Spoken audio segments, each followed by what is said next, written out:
2 বছরেও শুরু হয়নি রামু সহ কক্সবাজারের 3 উপজেলায় বৌদ্ধপল্লীতে সহিংস হামলার বিচার। 19 মামলায় চার্জশিট দেওয়া হলেও জামিনে বেরিয়ে গেছেন আটক অধিকাংশ আসামি। স্থানীয়দের অভিযোগ, মূল পরিকল্পনাকারীদের বাদ দিয়েই তদন্ত শুরু করে পুলিশ। বৌদ্ধপল্লীতে সহিংসতা নিয়ে নুপা আলমের ধারাবাহিকের আজ দ্বিতীয় পর্ব। 2012 সালের 29 সেপ্টেম্বর রাতে রামু ছাড়াও দুর্বৃত্তরা সহিংসতার আগুন ছড়িয়েছিল উখিয়া এবং টেকনাফেও। এসব ঘটনায় তখন দায়ের হয় 19টি মামলা। ঘটনার 1 বছরের মধ্যে একে একে সবগুলো মামলারই চার্জশিট দেয় পুলিশ। মামলাগুলোতে 15,000-এর বেশি আসামি থাকলেও চার্জশিটে অভিযুক্ত করা হয় 945 জনকে। এর মধ্যে ধরা পড়ে 550-র মতো, যার প্রায় সবাই এর মধ্যে বেরিয়ে গেছে জামিনে। ওই হামলার পর যে মামলাগুলো হয়েছে, বৌদ্ধ সম্প্রদায়, বিশেষ করে বৌদ্ধ সম্প্রদায় এই বিচার নিয়ে সন্দেহান। যারা প্রকৃত আসামি দোষী তাদের সবাইকে চার্জশিট থেকে বাদ দেওয়া হয়েছে। অনেক সময় আমরা দেখতে পাচ্ছি যে এখানে নিরপরাধ লোকজনকে হয়রানি করা হচ্ছে। চার্জশিটের এসব আসামি নিয়েও আপত্তি আছে স্থানীয়দের, কারণ ঘটনার মূল পরিকল্পনাকারী হিসেবে যাদের চিহ্নিত করা হয় তাদের বেশিরভাগই অভিযুক্ত হয়নি।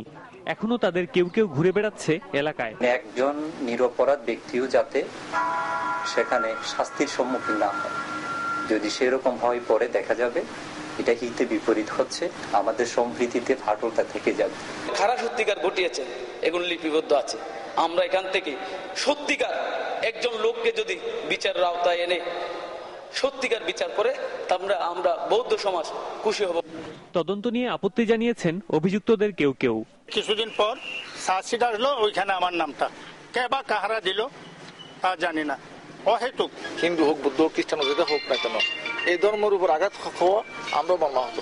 আমরা চাই যারা ভিডিও ফুটেজ আছে, ক্যামেরার মেজে আছে, ছবির মেজে আছে, এদের কঠোরতম শাস্তি হোক। সব মামলায় চার্জশিট হলেও 1 বছরেও শুরু হয়নি কোনোটির বিচার। তবে তদন্ত নিয়ে আপত্তির বিষয়টি উড়িয়ে দিয়েছে পুলিশ।